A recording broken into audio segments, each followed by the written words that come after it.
continuando aqui assunto de geodésia, falando agora sobre a superfície estudada na geodésia. Então, é sempre importante para a geodésia a definição dessas superfícies, porque a gente vai trabalhar com elas o tempo todo. Então, normalmente a gente trabalha em 3 superfícies na geodésia. Uma que é a superfície física, que seria a superfície da Terra ou do mar, então seria essa onde a gente fica em cima. Um modelo baseado num elipsoide, que é um modelo matemático, seria teórico, né? Definido teoricamente. E uma superfície geoidal, que a gente vai ver que é baseada normalmente numa superfície equipotencial. Então, essas 3 superfícies são muito importantes no estudo da geodésia. Então, definir a superfície que a gente vai trabalhar é importantíssimo. A superfície física, o SF, que a gente chama de abreviação, essa superfície é limitada ao relevo topográfico. Então, a gente acompanha o relevo da topografia e é o local onde nos encontramos e executando todas as operações geodésicas. Todas as medidas são feitas na superfície física. A superfície elipsoidal é um modelo matemático. É uma superfície que é limitada por um elipsoide de revolução. A figura matemática é gerada pela rotação de uma elipse em torno do seu eixo menor e a superfície ao longo do qual são realizados os cálculos geodésicos. Então, matematicamente, a gente usa toda baseada no elipsoide. Por quê? A superfície física é bastante irregular, a gente não consegue ter um modelo matemático representativo disso. O modelo elipsoidal é um modelo matemático baseado numa elipse girada em torno do seu menor eixo, então é matematicamente definida, um modelo matemático. Então, a gente define normalmente os elipsoides com relação ao tipo que ele é definido. Então, tem um elipsoide geocêntrico, que normalmente está associado ao centro de massa da Terra, então a origem dele está no centro de massa. Tem os elipsoides locais, que foram muito usados, principalmente nos primeiros sistemas de referência. O Brasil adotou alguns assim, onde a gente não tinha a origem, mas a gente fixava ele na superfície aqui, ó, 2 pontos, para poder ele ficar nessa região acompanhando o terreno. Esse outro aqui, que é um convencional, esse aqui pelo menos é paralelo os eixos. Esse aqui é rotacionado, então é um pouco mais complexo de trabalhar, esse foi menos utilizado. E o geocêntrico é o que está aqui com a origem no centro de massa da Terra. Então, a origem dele é o centro de massa. E isso foi principalmente utilizado a partir dos sistemas GPS e sistemas de satélites artificiais, que deram suporte, tecnologia para poder fazer essas medidas aí. A superfície geoidal é conceitualmente mais complicada, limitada a uma superfície geométrica chamada de geóide. O geóide é uma superfície equipotencial, vamos dizer assim. Tem o mesmo potencial gravitacional. É uma superfície que coincide com o nível médio dos mares não perturbado, então seria a melhor definição da posição do geóide. Então seria a gente considerar o nível do mar, prolongar ele pelos continentes, a gente teria um nível médio dos mares prolongado sobre os continentes. Então, ele foi determinado já de forma experimental. Então, algumas campanhas, como o satélite Grace, os Grace, primeira campanha, Grace 1, depois Grace 2. Então, são satélites que mediram esse campo gravitacional e geraram uma superfície equipotencial.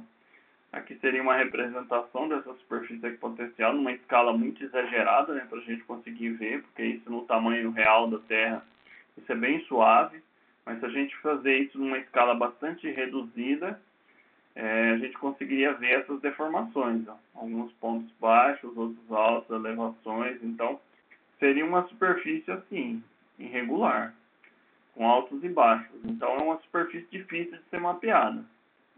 Então, a superfície do geóide é uma superfície difícil de ser mapeada. E a gente aqui tem um exemplo dela, modelado em 3 dimensões, que foi feita a partir de medições de satélites. Várias campanhas aí.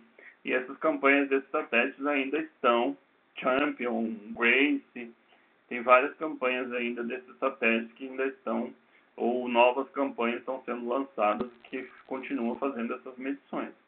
Mas isso dá uma escala aí, às vezes métrica, de variação dessa superfície. Então não é algo muito preciso, às vezes metro, submetro, mas não é algo da ordem de milímetros para a determinação dessa superfície. Então aqui eu tenho uma figurinha para mostrar como é que seria isso aqui. Por exemplo, aqui eu tenho a superfície física, né? Que seria a superfície física. O modelo geóide aqui é o nível médio dos mares, é um mar não perturbado. E ele se prolonga ao longo dos continentes. Então aí tem as variações em função dos efeitos da gravidade, da massa, da superfície. E o modelo elipsoidal, que é um modelo matemático, que não está atrelado nem ao campo gravitacional, nem à superfície física. É um modelo que você define matematicamente. Então, ele não tem essas irregularidades. Então, matematicamente é mais fácil de determinar. Aqui mostra, por exemplo, uma antena GPS rastreando, e ele vai pegar a altura em relação ao elipsoide. Então, esse H minúsculo. Aqui, em relação ao geóide, a gente tem um outro H, que é uma altura em relação ao nível do mar, que eu vou falar isso um pouco mais para frente. E essa diferença entre as duas superfícies aqui é que a gente chama de ondulação geoidal, esse N. Então, se a gente somar esse com esse, é aproximadamente igual a esse, né? Ou esse menos esse é igual a esse. Então, se eu pegar esse e pegar esse total menos esse, eu vou ter esse, aproximadamente. Então, seria uma forma da gente determinar. Se eu tenho a altitude em relação ao nível do mar e a ondulação, eu acho a altura em relação ao GPS. Ou se eu tenho a altura GPS e a ondulação, eu acho a altura em relação ao nível do mar. Ou se eu tenho as duas alturas, eu acho a ondulação entre as duas superfícies. O que seria, então, essa superfície equipotencial? É uma superfície que une pontos de mesmo potencial gravitacional, ou de mesma gravidade. Entre as infinitas superfícies equipotenciais que está em torno da Terra, né, a que mais se aproxima do nível médio dos mares corresponde ao geóide. Então, essa superfície que a gente define como geóide. Então, não há superfície regular, ela é irregular. Então, os corpos vinculados à Terra acham-se sujeitos a uma força que resulta da força de atração e a força centrífuga, decorrente do movimento de rotação da Terra. Então, essas duas forças definem a força que seria o potencial gravitacional, que é o potencial de atração mais o potencial centrífugo. Então, essas duas forças dão o potencial gravitacional, que é a resultante que define o campo gravitacional. Então, aqui eu tenho a superfície física, o geóide e o elipsoide. A perpendicular ao elipsoide é o que a gente chama de normal. Então, a perpendicular ao elipsoide é a normal. E a perpendicular ao geóide é a vertical do lugar. Então, a normal é em relação ao elipsoide e a vertical é em relação ao geóide. Às vezes, essas duas componentes, elas não estão coincidentes. Essas duas superfícies não são coincidentes. Então, a gente chama isso aqui de inclinação ou desvio da vertical. Então, essa inclinação aqui, que seria essa abertura, é chamada de desvio da vertical. Essa altura da superfície física até o geóide é chamada de altitude ortométrica, esse H maiúsculo. E ao longo da normal, a distância entre o ponto P' até o ponto Q é a chamada ondulação geoidal. Então, isso aqui, daqui a aqui, é a altura geométrica, ou altitude geométrica, que é dada, por exemplo, por um GPS. Então, se você liga um GPS aqui, ele vai dar essa altitude. E aqui é a altura vinda do nivelamento. Então, como a gente vai definir essas alturas? O ponto P é a superfície física, a reta que passa do ponto P perpendicular ao geóide define a direção de uma linha chamada de vertical. Então, a vertical é perpendicular ao geóide. Então, sempre é importante lembrar disso. A vertical é geóide. Normal é chamada de a perpendicular em relação ao elipsoide. Então, o V é vertical em relação ao geóide e a normal é a perpendicular em relação ao elipsoide. Então, o ângulo de desvio é formado, então é chamado de ângulo de desvio da vertical ou deflexão da vertical. O H maiúsculo separa sempre isso. O H maiúsculo é a altura entre a superfície física e o geóide. Essa altitude é chamada de altitude ortométrica. E ela vem do nivelamento geométrico, novamente. Você está nivelando e tem essa altitude em relação ao nivelamento geométrico. Vocês viram lá na topografia 2, nivelamento geométrico. Então, a altitude ortométrica é superfície física em relação a geóide, tá? Em relação a geóide. O N é a altura entre as duas superfícies, chamada de ondulação geoidal. E a distância entre a superfície do elipsoide e o geóide. Então, a altura entre as duas superfícies é normalmente definida como ondulação geoidal. Seu cálculo pode ser obtido tradicionalmente da geodésia física, quando se faz medições gravimétricas, e hoje pode ser feito também a partir de observações de satélites artificiais. Só você rastrear um ponto que tem altitude ortométrica definida, você vai conseguir determinar a ondulação através da diferença entre a altitude geométrica. A ondulação geoidal pode ser obtida através de medições de gravimétricas. Isso aqui é um graviômetro. Você vai medir a gravidade. A partir daí você vai conseguir determinar isso de forma matemática, esse processo, então, conceitual. Então, a informação da gravimetria vem a partir desses graviômetros, mas isso aqui são equipamentos, os de alta precisão são equipamentos caros. Então, um equipamento desse aí vai girar em torno de uns $100 mil. Então, um equipamento caro para se ter em todo lugar, ou até mais. Então, os gravímetros de alta precisão são equipamentos caros, equipamentos que são bastante difíceis de ter, né? Em todo lugar tem.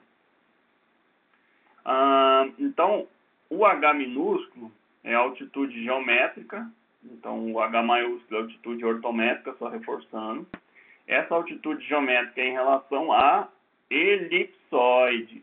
Então, se a gente ligar um GPS, a gente vai ter a altura em relação ao elipsoide, tá?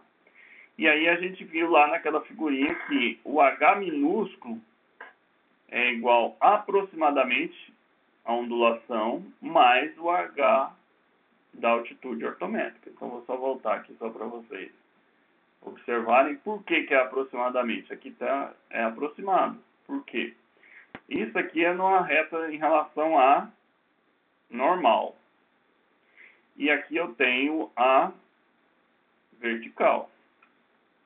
Então, se eu pegar isso aqui, é aproximadamente a soma desses dois, certo? Então, é isso que dá aquela equação. Por isso que é uma aproximada. Como essas duas retas são quase coincidentes, essa aproximação é muito boa. Então, normalmente, a ondulação mais a altitude ortométrica me dá a altitude geométrica. Tá? Então, a altitude geométrica lembra do GPS, geométrica, e aqui a ortométrica lembra de nivelamento.